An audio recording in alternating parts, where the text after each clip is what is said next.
2024 space x की मदद से नासा का स्पेसक्राफ्ट चंद्रमा के साउथ पोल में लैंड कर चुका है और नासा के साइंटिस्ट्स एक बार फिर चांद पर पहुंच चुके हैं। लेकिन इस बार वे चांद पर सिर्फ कदम रखने के लिए नहीं बल्कि वहीं पर हमेशा के लिए बस जाने के लिए गए हैं। स्पेसक्राफ्ट में robots, solar panel, space suit और एक्सपेरिमेंट करने के लिए हर जरूरी चीज मौजूद है। नासा की टीम अब मून को पूरी तरह से समझने में लग गई है और वे लगातार चंद्रमा से डेटा कलेक्ट करके पृथ्वी पर नासा को भेज रहे हैं।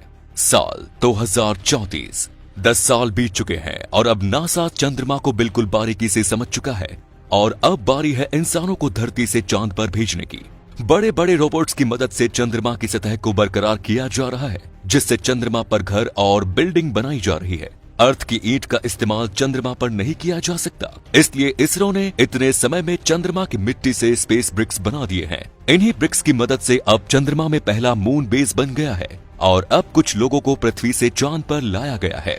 क्योंकि स्पेस फ्लाइट काफी महंगी होती है, इसलिए अभी सिर्फ 12 लोगों को धरती से चांद पर लाया गया है। इनमें से हर कोई या तो साइंटिस्ट है या इंजीनियर। नॉर्मल लोगों को अभी इसलिए नहीं लाया गया है क्योंकि चंद्रमा में ग्रेविटी बहुत कम होती है और उन्हें एडजस्ट करने में काफी दिक्कत आएगी। साल 2050, ये 12 लोग चंद्रमा को और बारीकी से एक्सप्लोर कर रहे हैं और साउथ पोल में मौजूद बर्फ को प्यूरिफाई करके उससे पानी में बदलने की टेक्नोलॉजी बना ली गई है। ये पानी सिर्फ पीने के लिए ही नहीं बल्कि पेड़ों के लिए भी इस्तेमाल किया जा रहा है। बिजली के लिए हाइड्रोजन फ्यूल सेल्स का इस्तेमाल किया जा रहा है। चांद पर बिजली पैदा करने का सबसे सही तरीका एक छोटा न्यूक्लियर रिएक्टर है, जिसकी कॉस्ट $1.3 बिलियन पड़ती है। लेकिन बिजली का एक तरीका सोलर पैनल भी है।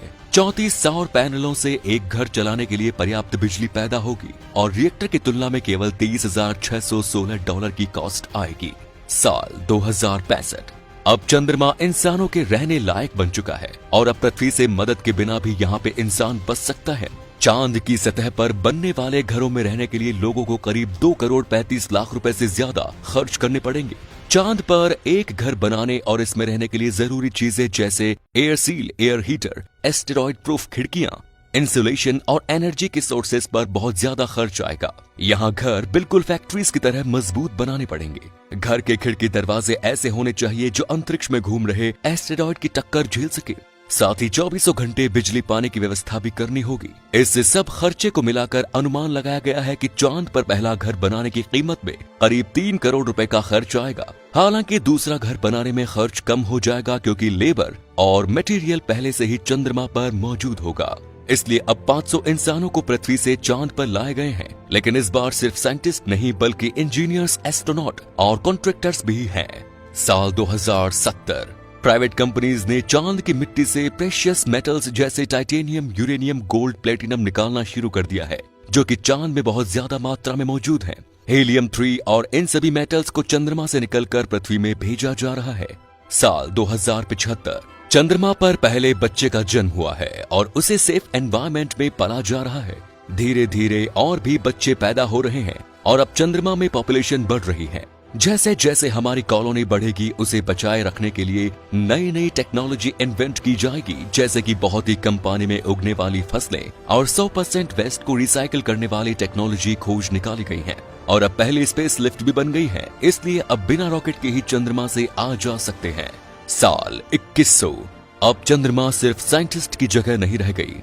अभी यहाँ पर लोग रहते हैं और अपनी फैमिली पालते हैं। यहाँ पर बहुत सारी कॉलोनी बस चुकी है जो अब वापस पृथ्वी पर नहीं जाना चाहती और हमेशा के लिए चंद्रमा में ही रहने वाले हैं। इस वजह से यहाँ पर स्कूल, हॉस्पिटल्स, पुलिस स्टेशन और पृथ्वी से अलग और नए नियम कानून बनाए गए हैं, जिनका पालन करते हुए अब इंसान ने चंद्रमा पर रहना शुरू कर दिया है। तो ये है नासा के इस मिशन की प्लानिंग आने वाले 100 सालों में। नासा का ये मिशन 3 फेज में होगा। इस मिशन का नाम आर्टेमिस दिया गया है और इसमें करीब $28 अरब खर्च होगा।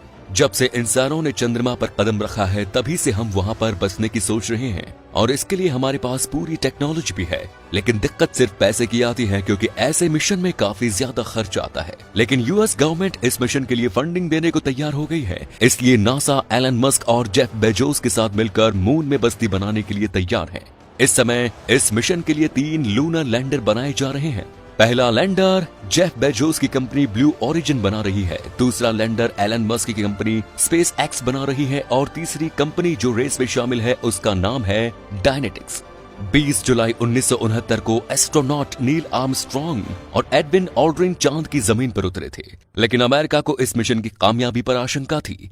इसलिए उन्होंने पहले से ही इन्वेंट ऑफ मून डिजास्टर नाम से एक शोक संदेश भी तैयार कर लिया था। लेकिन मिशन सफल रहा और ये भाषण कभी नहीं पढ़ा गया। इस बार भी हम यही उम्मीद करते हैं कि नासा का ये मिशन भी सफल रहे, जिससे अगर धरती पर कोई महाप्रलय आ जाए तो इंसानों के रहने के लिए चांद तो मौजूद ही रहेगा।